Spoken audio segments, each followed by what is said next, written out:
Hello everyone, this is Dr. Bhanu Pratap. Today is my lecture on prokaryotic and eukaryotic type of cells.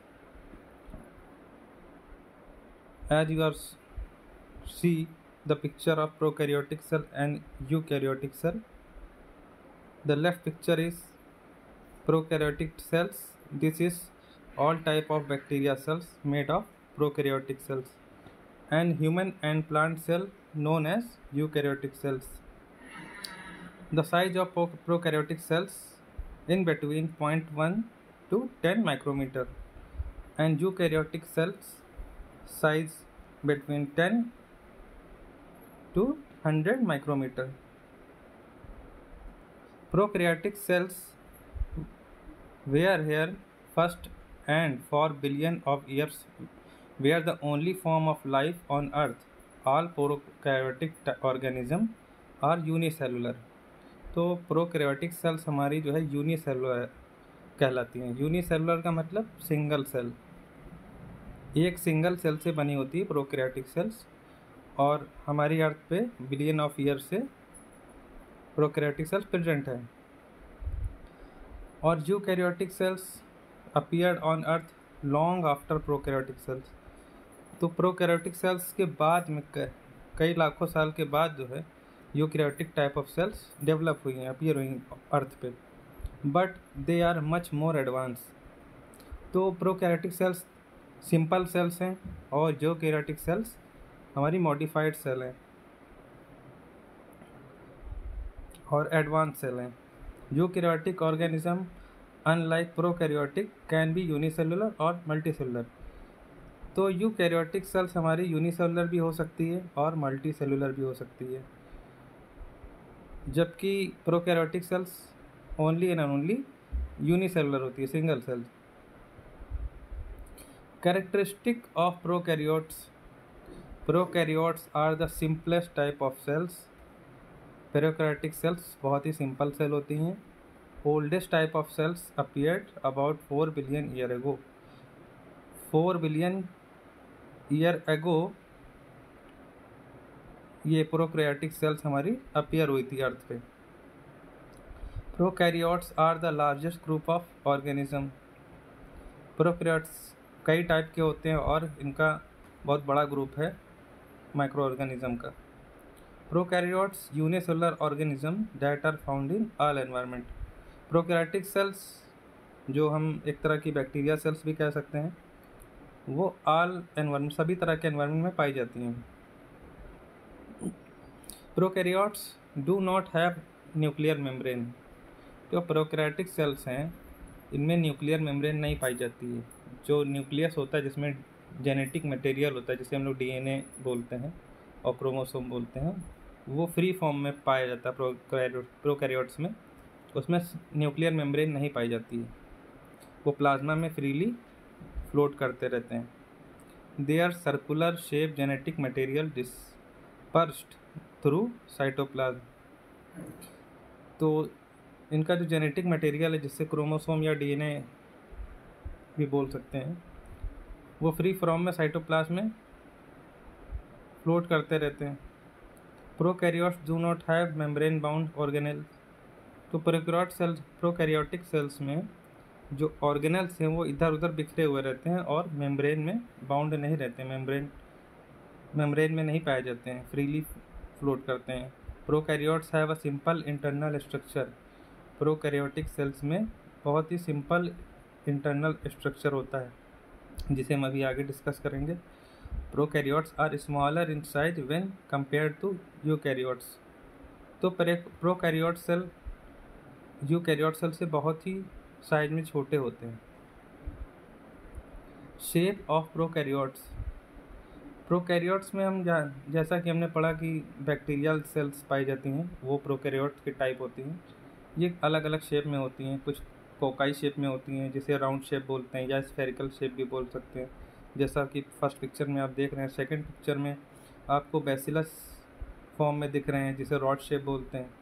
और third picture में spirilla बोलते हैं, स्पिरिलिकल बोलते हैं, या हेलिकल बोल सकते हैं, स्पाइरल भी बोलते हैं। तो स्पाइरल मतलब सर्पिलाकार, देखिए स्नेक जैसी शेप है इसकी। तो ये स्पाइरल फॉर्म में होती है, स्पिरुलिना बोलते हैं इसे। तो ये 3 टाइप के हमारे जो है प्रोकैरियोट सेल या बैक्टीरिया सेल हैं, कोकाई, बैसिलस एंड स्पिरुलिना। इस पिक्चर में आप देख रहे हैं ये एक प्रोकैरियोट सेल्स है, एक बैक्टीरिया की पिक्चर है। इसमें हम क्या देख रहे हैं, सबसे आउटर लेयर है जिसे हम लोग कैप्सूल बोलते हैं। ये स्लाइम लेयर होती है, थोड़ी स्मूथ लेयर होती है, सबसे बाहर लेयर है और काफ़ी चिकनी होती है। इसको हम लोग कैप्सूल बोलते हैं। कैप्सूल के अंदर की तरफ आप देख रहे हैं रेड कलर की पिक्चर है, चारों तरफ से वो सेल वॉल है। ये प्रोटेक्शन का काम, कैप्सूल भी हमारे बैक्टीरिया को प्रोटेक्ट करती है, प्रोकैरियोट सेल को प्रोटेक्ट करती है। उसके अंदर जो है सेल वॉल है, ये भी साइटोप्लाज्म को प्रोटेक्ट करती है। फिर सबसे अंदर inner most layer plasma membrane की है, जो प्लाज्मा को चारों तरफ से कवर करती है और प्लाज्मा को बिखरने से रोकती है। इसके बाद आपको बीच में जेनेटिक मटेरियल दिख रहा है जिसे न्यूक्लियाइड रीजन बोलते हैं। इसमें ये क्रोमोसोम से फ्रीली फॉर्म है। और नेक्स्ट पिक्चर में आप जो छोटे छोटे डॉट से देख रहे हैं पूरे साइटोप्लाज्म में बिखरे हुए, इन्हें राइबोसोम्स कहते हैं।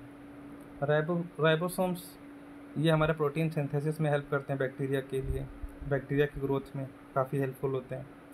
इसके बाद सबसे बाहर जो कैप्सूल के ऊपर देखिए छोटे छोटे फिंगर लाइक स्ट्रक्चर दिख रहे हैं, इन्हें पाइलस बोलते हैं या पाइली बोलते हैं। ये बैक्टीरिया के एडहेयर करने के लिए, एक बैक्टीरिया कॉलोनी डेवलप करने के लिए, होस्ट सेल से चिपकने के लिए, एडहेयर करने के लिए एडेसिव का काम करती हैं और रिप्रोडक्शन में भी असिस्ट करती है।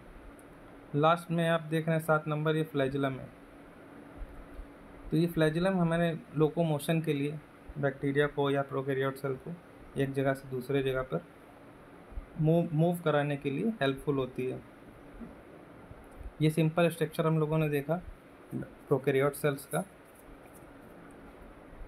और ये हमारी जो कैरियोट सेल आप देखना है, इसमें अरेंजमेटिक जो ऑर्गेनल्स हैं जितने हैं वो सब अरेंजमेटिक वे में लगे हुए हैं।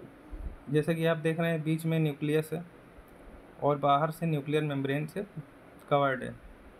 एंडोप्लाज्मिक रेटिकुलम है, ये सब अरेंज्ड है, फ्रीली नहीं मूव कर रहे हैं यूकेरियोट सेल्स में। बाहर आप सेल मेम्ब्रेन देख रहे हैं, अंदर गोल्जी अपरेटस देख रहे हैं, गोल्जी कॉम्प्लेक्स भी बोलते हैं इसे। माइटोकॉन्ड्रिया भी देख रहे हैं आप, साइटोप्लाज्म जो बीच में येलो कलर से है वो पूरा साइटोप्लाज्म है। साइटोप्लाज्म सभी में होता है, प्रोकैरियोट्स यूकेरियोट दोनों में साइटोप्लाज्म पाया जाता है।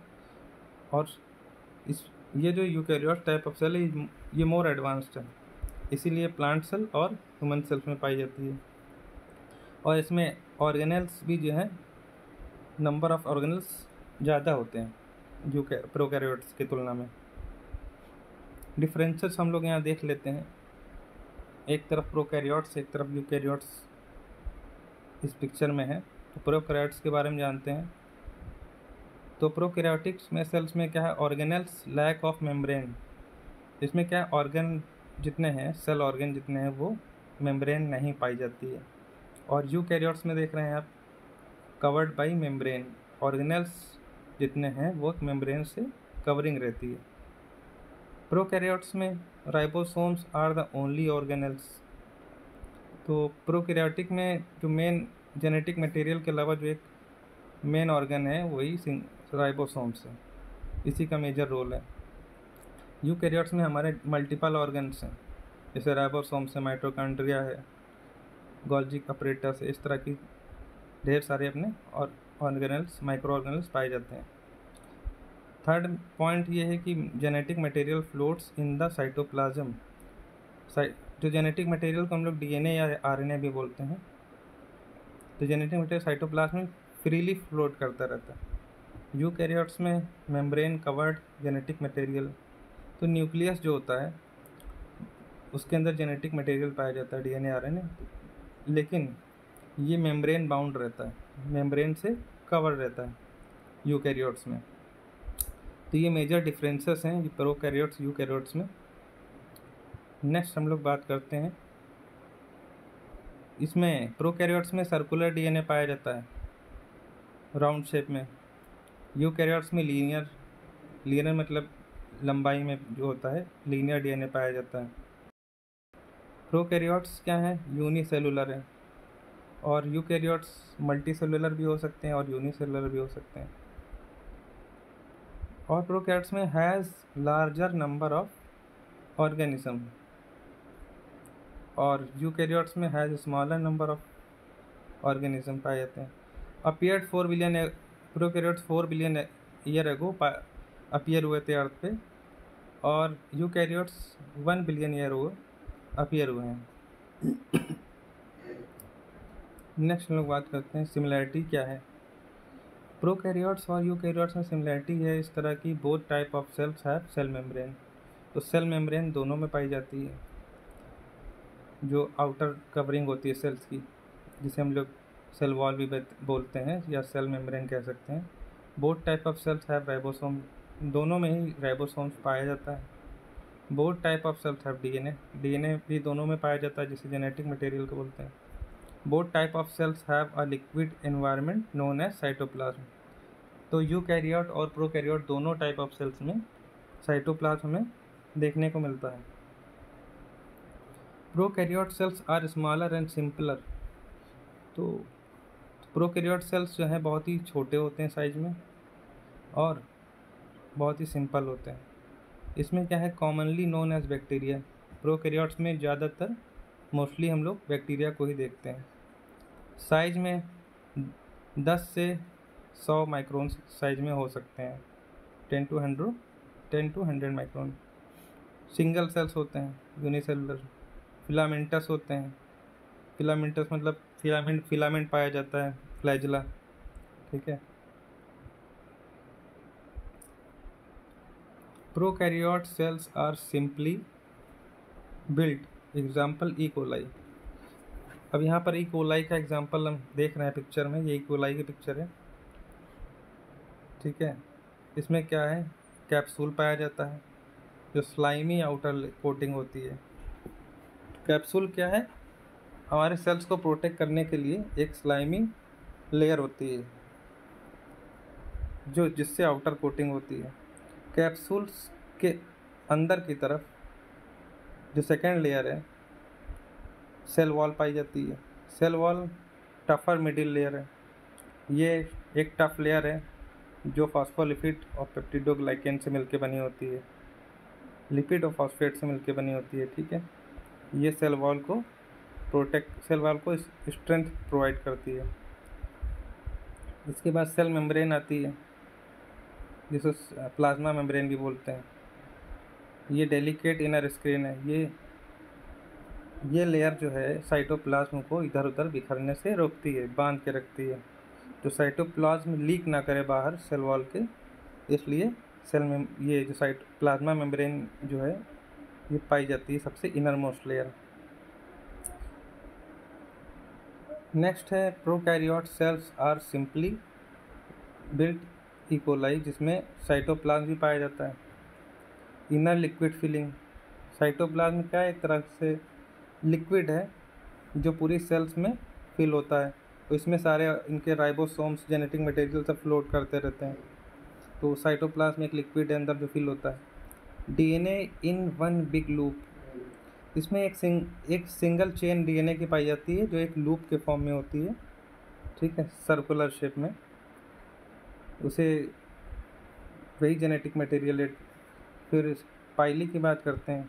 पाइली जो आप देख रहे हैं, फिंगर लाइक स्ट्रक्चर, सबसे आउटर मोस्ट जो कैप्सूल है, येलो कलर से पिक्चर बनी है, जो कैप्सूल है, इस कैप्सूल के ऊपर फिंगर लाइक स्ट्रक्चर, उसी को हम लोग पाइली बोलते हैं या पाइलस बोलते हैं। फॉर स्टिकिंग टू थिंग्स, तो पाइली का मुख्य रोल क्या है, कुछ एसोसिएट करती है, असिस्ट करती है इसको मूवमेंट के लिए। थोड़ा फ्लैजिला से ज़्यादा मूवमेंट हो, फ्लैजिला से ज़्यादा हेल्पफुल है लोकोमोशन के लिए, लेकिन पाइलस भी थोड़ा बहुत रोल अपना निभाती है इसमें। फ्लैजिला फॉर स्विमिंग, जब बैक्टीरिया को फास्ट मूवमेंट करना होता है तो फ्लैजिला की मदद से, हेल्प से उसकी फास्ट मूवमेंट कर लेता है बैक्टीरिया। नेक्स्ट है राइबोसोम, जो इसमें डॉट डॉट शेप में आप देख रहे हैं पिक्चर में, डॉटेड स्कैटर्ड है पूरे प्रोकैरियोट सेल में, इकोलाई में। तो वो फॉर बिल्डिंग प्रोटीन, तो राइबोसोम्स का काम है प्रोटीन सिंथेसिस, प्रोटीन को बनाना।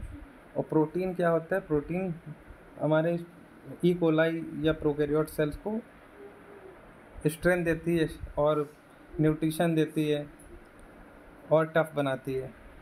तो जिस भी बैक्टीरिया की प्रोटीन सिंथेसिस रुक जाएगी वो बैक्टीरिया किल हो जाएगा।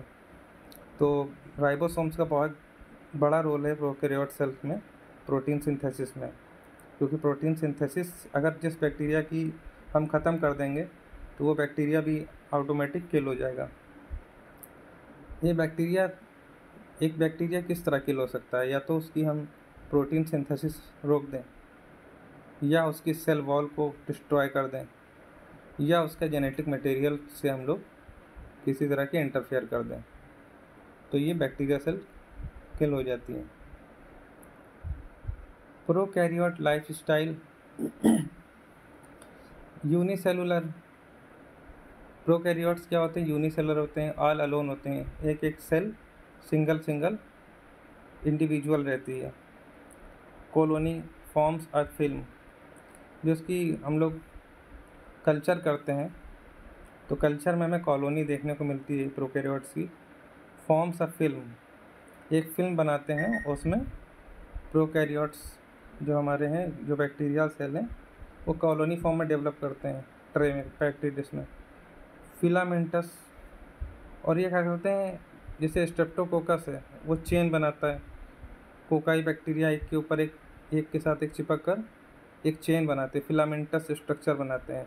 ये देखिए नीचे आप सेकंड पिक्चर में आप देख रहे हैं, सेकंड और थर्ड पिक्चर में आप देख रहे हैं कॉलोनी, यहाँ पर बैक्टीरिया की या प्रोकैरियोट्स की जो है कॉलोनी देखने को मिल रही है आपको चेन फॉर्म में। ठीक है, नेक्स्ट पिक्चर में प्रोकैरियोट्स फीडिंग। प्रोकैरियोट्स अपनी फीडिंग कहाँ से लेते हैं, अपना भोजन कहाँ से प्राप्त करते हैं? तो इसके तीन टाइप्स हैं, तीन तरह से अपने भोजन को प्राप्त करते हैं, फूड रिसीव करते हैं। पहला है फोटोसिंथेटिक। कुछ प्रोकैरियोट्स ऐसे हैं जो डायरेक्ट सनलाइट से अपनी एनर्जी पाते हैं और अपना फूड प्रोडक्शन करते हैं। उनमें जो फोटोसिंथेसिस होती है जिससे वो अपनी एनर्जी प्राप्त करते हैं सूरज की लाइट में, सनलाइट में। सेकेंड टाइप है डिजीज़ कॉजिंग। इसमें क्या है? Feed on living things. ये एक जो होस्ट सेल है, नॉर्मल होस्ट सेल कौन हो सकता है? ह्यूमन हो सकता है, कोई एनिमल्स हो सकता है। तो उसमें डिजीज़ कॉज करते हैं और उस होस्ट से अपना फूड रिसीव करते हैं। नेक्स्ट, डिकम्पोजर्स भी होते हैं प्रोकैरियोट्स। डिकम्पोजर है जो किसी डेड थिंग को डिस्ट्रॉय कर दें, उससे अपना फूड रिसीव करें। किसी मरे हुए जानवर या कोई भी ऐसा एनिमल्स है, कोई भी लिविंग बीइंग है कोई भी ऐसा, तो उसको डिकम्पोज करते हैं, डिकम्पोज करके उसको फीड करते हैं, तो डिकम्पोजर्स होते हैं। Eukaryotes are bigger and more complicated. अब प्रोकैरियोट्स की बात हो चुकी है तो यूकैरियोट्स के बारे में हम समझ लेते हैं।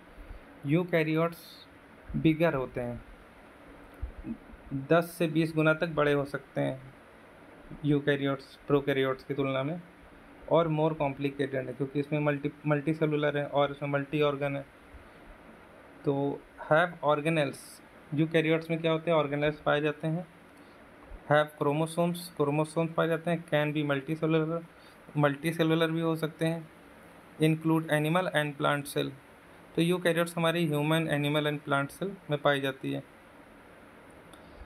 Next, organelles are membrane bound cell part. इस पिक्चर में आप देख रहे हैं सबसे बाहर सेल मेम्ब्रेन है, उसके अंदर आपको सारे ऑर्गन्स दिख रहे हैं, और जिसमें मिनी ऑर्गन एक तरह से कहते हैं, mini organ that have unique structure and function. ये छोटे छोटे ऑर्गन हैं, इनके अलग अलग फंक्शन है। ठीक है, लोकेटेड इन साइटोप्लाज्म। आप देख रहे हैं साइटोप्लाज्म में अरेंजमेटिक व्यू में लगे हुए हैं, काफ़ी अरेंजमेटिक है। ये बीच में अपने न्यूक्लियस देख रहे हैं, उसके अंदर डार्क कलर से दिख रहा है जेनेटिक मटेरियल है। एंडोप्लाज्मिक रेटिकुलम आप देख सकते हैं, और इसमें आप माइटोकॉन्ड्रिया भी देख रहे हैं, वैक्यूल भी देख रहे हैं, गोल्जी अपरेटस भी है, ये सारे इसमें प्रेजेंट होते हैं अरेंजमेटिक। सेल स्ट्रक्चर की बात करें तो ये सेल मेम्ब्रेन है। Cell membrane delicate lipid and protein skin around cytoplasm. जो सेल मेम्ब्रेन है वो लिपिड और प्रोटीन से बनी होती है, ठीक है, जिसे फॉस्फोलिपिड भी बोलते हैं हम लोग। फाउंड इन ऑल सेल्स, तो सेल मेम्ब्रेन सभी सेल्स में पाई जाती हैं, लिपिड और प्रोटीन से जो बनी हुई होती हैं। Nucleus a membrane bound sac involve to store the cells chromosome, जिसे डीएनए भी कहते हैं। तो डीएनए हमारे न्यूक्लियस में पाया जाता है, और ठीक है, और ये सेल न्यूक्लियर मेम्ब्रेन से बाउंड होता है। हैज़ पोर्स, तो इसमें आप देख रहे हैं न्यूक्लियस में, पिक्चर में देख रहे हैं कि इसमें होल्स बने हुए हैं जिसे हम पोर्स कहते हैं, ठीक। ये पोर्स इसलिए बने होते हैं जेनेटिक मटेरियल का न्यूक्लियस से निकल के वो साइटोप्लाज्म में जा सकें, और प्रोटीन सिंथेसिस में काफ़ी हेल्प होती है इस पोर्स से। न्यूक्लियोलस, न्यूक्लियोलस क्या है? इनसाइड न्यूक्लियस, न्यूक्लियस के अंदर एक जो आप ये जो एरो बना हुआ देख रहे हैं डार्क पिक्चर सेंटर में, न्यूक्लियस के सेंटर में न्यूक्लियोलस बोलते हैं उसे। Inside nucleus location of ribosome factory made और आरएनए, तो इसमें राइबोसोम फैक्ट्री होती है, यहाँ से राइबोसोम मेड होते हैं inside nucleolus.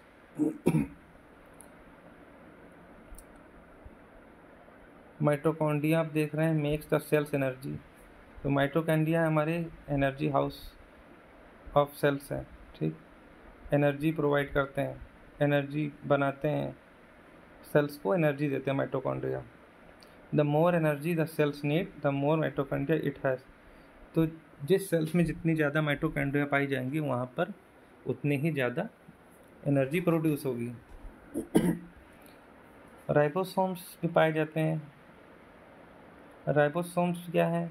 Build protein from amino acid in cytoplasm, जो साइटोप्लाज्म में जो अमीनो एसिड होते हैं, अमीनो एसिड्स से मिल के ये प्रोटीन फॉर्म होता है, सारे अमीनो एसिड से प्रोटीन बनता है। ये कौन बनाता है? राइबोसोम्स बनाता है, अमीनो एसिड से प्रोटीन में कन्वर्ट करता है। मे बी फ्री फ्लोटिंग, और ये फ्रीली साइटोप्लाज्म में फ्लोट करते हैं। May be attach to endoplasmic reticulum, कुछ फ्रीली स्कैटर्ड रहते हैं साइटोप्लाज्म में, कुछ एंडोप्लाज्मिक रेटिकुलम से अटैच होते हैं। ये जैसा कि आप पिक्चर में आप देख रहे हैं डॉट डॉट दिख रहा है एंडोप्लाज्मिक रेटिकुलम से बाहर, ER जिसे लिखा हुआ है एंडोप्लाज्मिक रेटिकुलम है, ठीक है, उससे अटैच रहते हैं, ठीक है। मेड ऑफ आरएनए, आरएनए से मिलके बने होते हैं। एंडोप्लाज्मिक रेटिकुलम में भी स्मूथ और रफ, एंडोप्लाज्मिक रेटिकुलम दो टाइप का होता है, एक तो स्मूथ एंडोप्लाज्मिक रेटिकुलम, एक रफ एंडोप्लाज्मिक रेटिकुलम। जो स्मूथ एंडोप्लाज्मिक रेटिकुलम है उसका काम है builds lipids and carbohydrate, carbohydrate और लिपिड्स को बनाना। रफ एंडोप्लाज्मिक रेटिकुलम का क्या काम है? Store protein made by attach ribosome, protein को बनाना। कैसे प्रोटीन बनाना? राइबोसोम से अटैच होके, प्रोटीन सिंथेसिस राइबोसोम्स पर ही होती है, ठीक है। राइबोसोम्स क्या करते हैं? Protein synthesis. नेक्स्ट है Golgi apparatus, takes in sac raw material form from ER, तो गोल्जी कॉम्प्लेक्स क्या करते हैं? रॉ मटेरियल लेते हैं किससे? एंडोप्लाज्मिक रेटिकुलम से। Sends out sacs containing finishing cell product, endoplasmic reticulum से रॉ मटेरियल लेकर ये सैक बनाते हैं और उसको फाइनल प्रोडक्ट बना के रिलीज करते हैं साइटोप्लाज्म में। लाइसोसोम्स क्या है? Lysosome sac filling with digestive enzyme.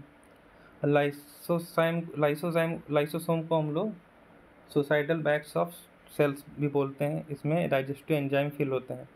जब किसी सेल्स की उसकी लाइफ साइकिल पूरी हो जाती है, उसकी एज हो जाती है, तो लाइसोसोम जो होते हैं कोलैप्स कर जाते हैं और इसमें से डाइजेस्टिव एंजाइम निकल के सेल्स को डिस्ट्रॉय कर देता है। और एक तरह के लाइसोसोम क्या है, सेल्स के लिए डाइजेस्टिव ऑर्गन है। जिस तरह ह्यूमन में इंटेस्टाइन होती है डाइजेशन के लिए, उसी तरह लाइसोसोम इनका डाइजेस्टिव सिस्टम है। Digest worn out cell part, जो सेल्स के अंदर जो वेस्ट मटेरियल है उसको डाइजेस्ट करने का काम करता है lysosome. Digest food absorb by cells, और फूड का एब्जॉर्बन में हेल्प करता है।